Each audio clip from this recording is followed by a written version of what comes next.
2002's Reign of Fire is a wild concept, post-apocalyptic fantasy action-adventure directed by Rob Bowman. The movie starts in contemporary London, where a young Quinn Abercrombie, the young version played by Ben Thornton, awakens an ancient dragon. The dragon kills Quinn's mother and brings in an apocalypse through fiery destruction as more dragons are awakened. The movie then jumps a couple decades to an alternate 2020. The world is ruled by dragons and humans live in fear in the burnt remains. The adult Quinn, now played by Christian Bale, is leading a small community of survivors from the old world. They're hiding out in a medieval castle, which completes the whole dragon fantasy feel of the movie. Dragon attacks are a constant threat and everyone is terrified. They seem to have no hope of rebuilding society as they once knew it, and they're surviving on meager supplies and scraps. Quinn has systems in place to keep his people alive, but they will only ever scrape by. He feels responsible for these people since he's part of the reason that the dragons are around in the first place. I wouldn't throw all the blame on him. Something else could have easily awoken these beasts once thought to be mythical. His world is upended once again when a man called Denton Van Zan, played by Matthew McConaughey, arrives. Van Zan is an American dragon hunter. He leads a group of like-minded dragon hunters who are well armed for the job. Quinn is reluctant to accept the change. He finds Van Zan's methods to be dangerous. He hesitates but ultimately allows the dragon hunters to stay with his people. Van Zan isn't just killing dragons randomly. He has a larger plan.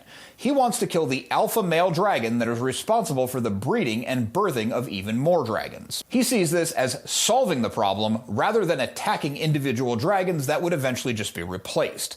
Quinn's distrust of the man escalates as Van Zan recruits some of Quinn's survivors. Things get even worse when another dragon attack destroys a ton of their resources. As an observer, I do see Quinn's plan to simply survive, but in such a dire circumstance, doing something seems like a better plan than just scraping by.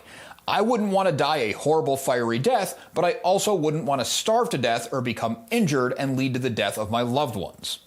Real quick, if you're enjoying these videos or getting any value out of them, be sure to subscribe to the channel. It helps us know what kind of content you want to see so we can make more of it. Van Zan has managed to resurrect some technology from the old world. They use helicopters and motorcycles along with harpoon launchers to combat the flying monsters. In a cool action scene, but also one that defines what Van Zan and his men are all about, there's a big battle where we see his tactics and tools in action. They managed to take out a dragon. This added some much needed action into this part of the movie, but also showed that Van Zan is the real deal.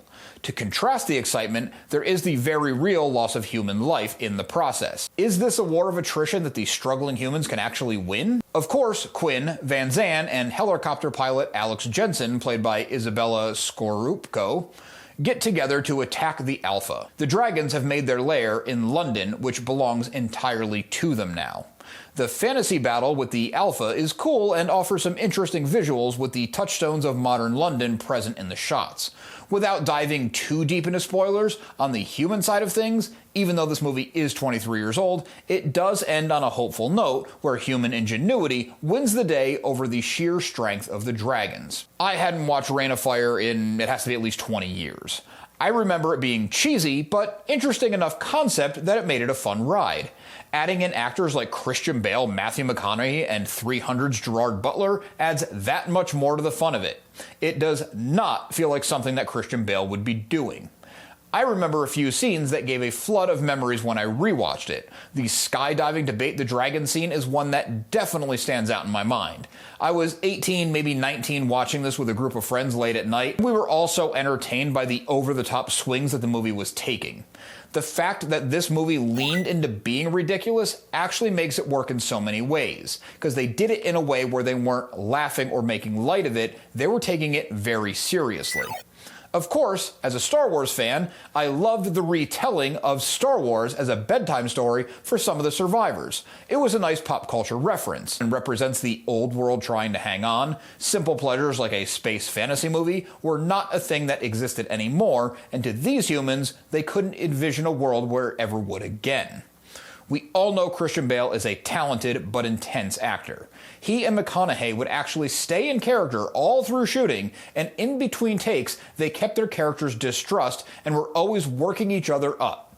It was all done in the name of the art, and as far as I can tell from reading and watching a couple interviews, there weren't any serious personal problems between the two of them. McConaughey was largely known for lighter fare in movies at this point in his career.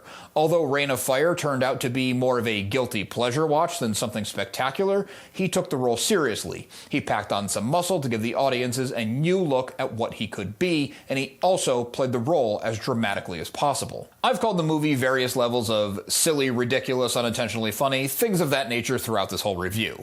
I don't mean to be harsh on it or belittle it. Get some friends together, pop the movie in on the biggest screen that you have, and it does make for an entertaining evening. I give the movie a lot of credit for the unique concept. I also give it a lot of credit for leaning into what it was and not trying to hide the insanity of it. It also does a really good job on realizing the dragons as real animals. Some actual care was put into the behavior, instincts, motivations, and biology of the fantasy creatures, allowing you to suspend your disbelief and see them as real living things, even with the now 23-year-old computer graphics. Released in July of 2002, it grossed approximately $82 million worldwide. Not exactly a big win, even with the relatively modest budget of $60 million. It didn't find its audience until the home video and DVD releases, where the financial outlook improved, even if it was slightly. When Reign of Fire was released, it received mixed reviews from critics.